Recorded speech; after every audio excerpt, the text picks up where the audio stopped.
si Vice Mayor Chi Atienza.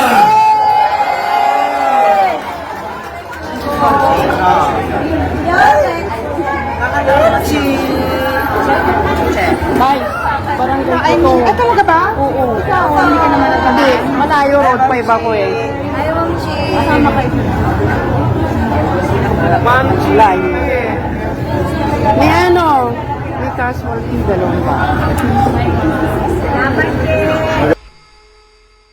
Magandang araw sa inyo lahat. Kasama ko si partner na si Vice Mayor Chi Atienza.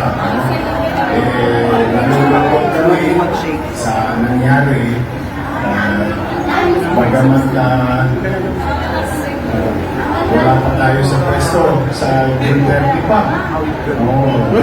Gusto ko pa tayo tulungan ng talagang galing sa pamahalaan, pero wala pa naman tayong poder. Pero si Parenti Marasigan talagang nakikisuyo kung pwede maibsan naman ang kinakaharap ng problema. Kaya in our own little way, sa aming karangan,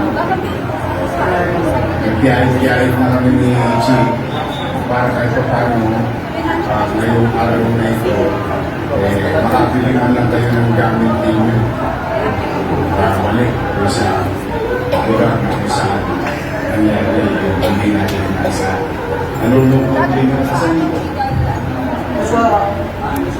Ayun, boss, yung naka, ano, yellow. Isa yun, hanapin mo. So anyway, 216, no? 15 lang, 215. Hindi ko matanong, kamusta kayo? Dahil alam ko naman ang sagot. Alam ko, malungkot kayo. But anyway, huwag kayo mawawala ng pag-asa. May awa ang Diyos.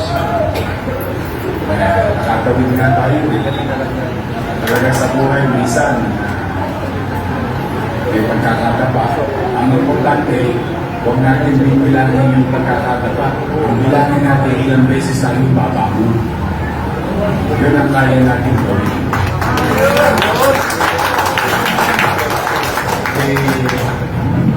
Gusto ko na rin kurin ang pagkakataon na ito. Noong nakaraang linggo, pinalik niyo kong mayor ng lungsod ng Maynila. Nagpasya na kayo na tayo'y bumalik. Ngayon, manatag naman kayo, kahit na kami ay hindi pa opisyal na uupo, sa mga araw na ito, at nakaupo sa mga araw na ito. Ngayon pa lamang, yung buong team namin ay naghahanda na sa mga bagay na dapat nating tugunan ayon na rin sa pangangailangan yung kalinisan, kaayusan, at yung mga bagay na kailangan ko naman na sila, yung mga tulongis na yan, kailangan na nila magbago o magbago ng address. Dahil naniniwala ko, karapatan ninyo na mamuhay ng panatag. Sabi nga ng nanay ko nung araw, ibali tayo mahirap o tayo maging dugyot. Ibali tayo mahirap basta meron tayong kapanatagan sa pamumuhay. Ayun, sinasabi sa akin lagi yun. But today, nandito kami ni Chi. Para may sasabihin din sa inyo si Chi. But nandito kami, pupapasensya nyo na yung nakayanan ko. Hindi pa tayo nakaupo. Pero sigurado naman ako, may mabibili kayong buong. May mabibili kayong dos-dos. Pamalo sa ulo, matinigas sa ulo. O baka makabili kayo ulit ng inyong airpot, ng plancha, ng gamit, ng kalan. Mahirap masunugan, pati panty wala.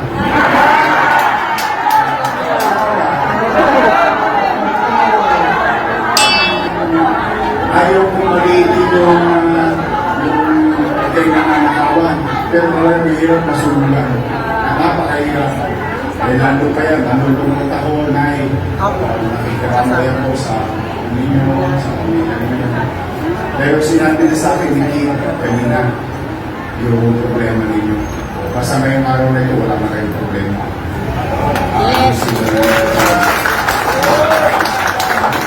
So, uli, ayoko nang makakatagalan, mainit sa labas, na nakapinga sila sa labas eh. Eh, mabilis lang naman ito. Pagpapasensya niyo yung nakayanan namin ni Chia Chesa. Ang gusto ko lang, ngayong araw na ito, makamdaman ninyo na may batang nagmamalasakit sa inyo. Pagkaman wala ko man tayo sa testo, gusto ko lang maging bahagi ng solusyon ng problema ninyo ngayong araw na ito. So, nakikiisa kami ni Chia sa mga namin. Pero, okay mo wala pag-asa, mabalik na tayo. Kayo na balik sa akin. Pero tulungan ninyo ako. Tulungan ninyo ako. Hindi ko kakayanin ito ng pag-isa lang. At the end of the day, lalo na, ito special mention, yung mga lolo at lola ko, mga nanay, tatay ko, at sinis.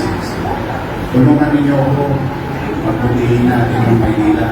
Hindi man para sa atin, para sa mga apo na lang natin. Pagdating ng araw, may maayos na syudad sila. Titiran, gagawa ng pamilya, isa sila mamubuhay. Tutulungan niyo pa ako. Yes! Pinuto niyo po. Kailangan ko ng tulong niyo. I'm just trying to be honest enough. Pero, managad kayo. Yung naramdaman yung 24 oras na gobyerno, ibabalik ulit sa inyo.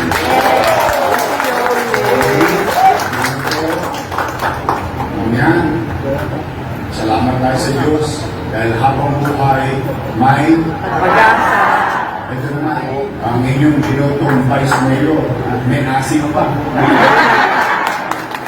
At ito, papatiin naman natin ang ating Vice Mayor-elect, Chief Achesa.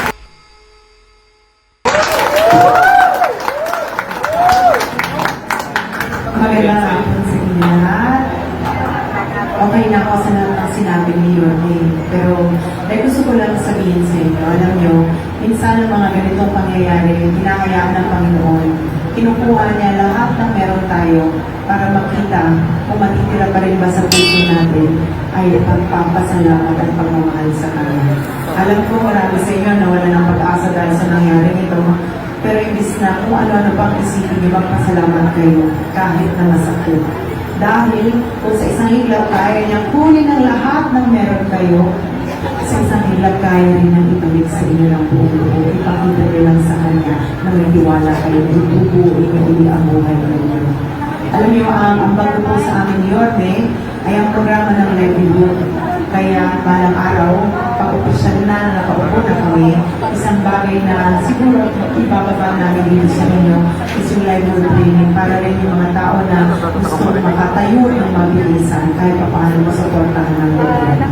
But nevertheless, gusto ko alam ninyo, tama sinabi ni Yorme, ilang tulog na lang at babalik ng isang gobyerno na gumagana, isang gobyerno na pakikinggan kayo at isang gobyerno na kasama niyo sa pagkagumpay balang araw sa buhay. Mahal na mahal ko na naman po.